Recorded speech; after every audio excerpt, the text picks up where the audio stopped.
Hi, Volume 6. Today's the 27th. A lot's going on in Congress. And what occurred to me in talking today and keeping with our theme from the previous volumes, it's amazing that the Republicans just feel that they don't have to support anything and that every single Democratic vote counts. And the Republicans will just reap the benefits of the law, but they won't vote for it. It's kind of amazing. But that said, in keeping with the theme about the GOP and the fact that they perpetuate death and are attacking women, and they just want power, I discovered in my poetry book a poem that I wrote years ago that's apropos for today. So bear with me. It's a short poem, and it's to the point, based on the fact that we're looking at climate change, I'm looking at billionaires, and this poem was written in July 27, 2006.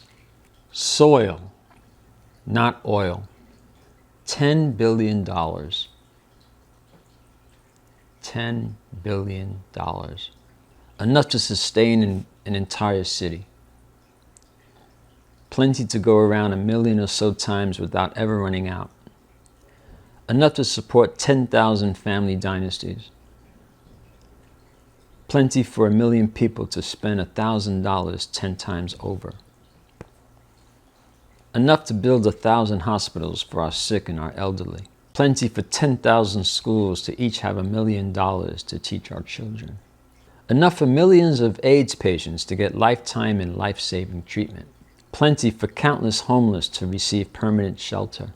Enough to feed 10 million starving people 1,000 meals within a fiscal year.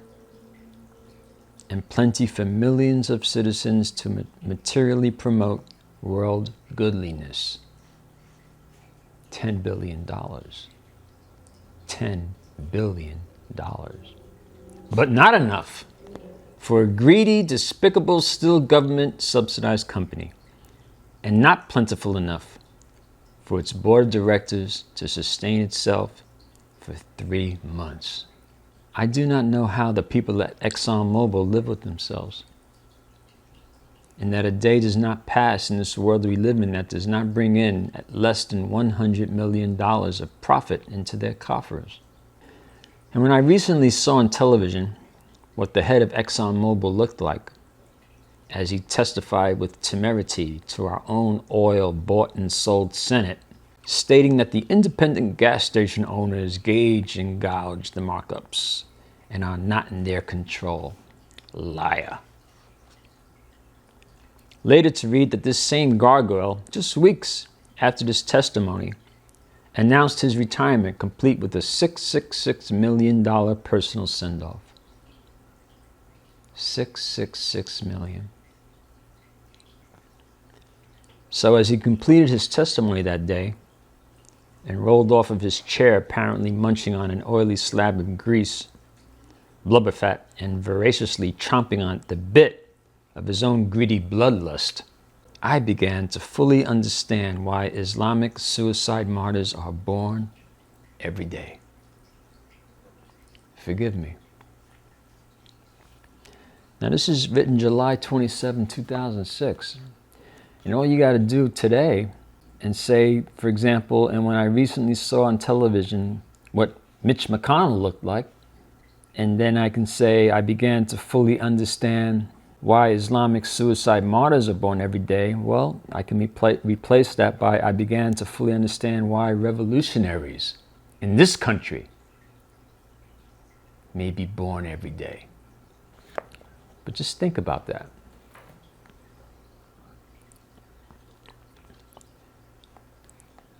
So when you read in the paper or when you watch TV and you hear about the vote,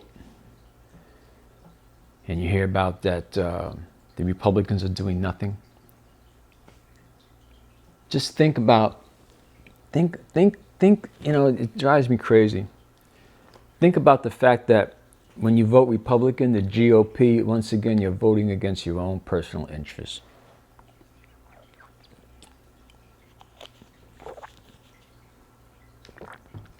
And it needs to stop. If you find this interesting, like, dislike, subscribe, make a comment. Hopefully this means something to you. Thank you.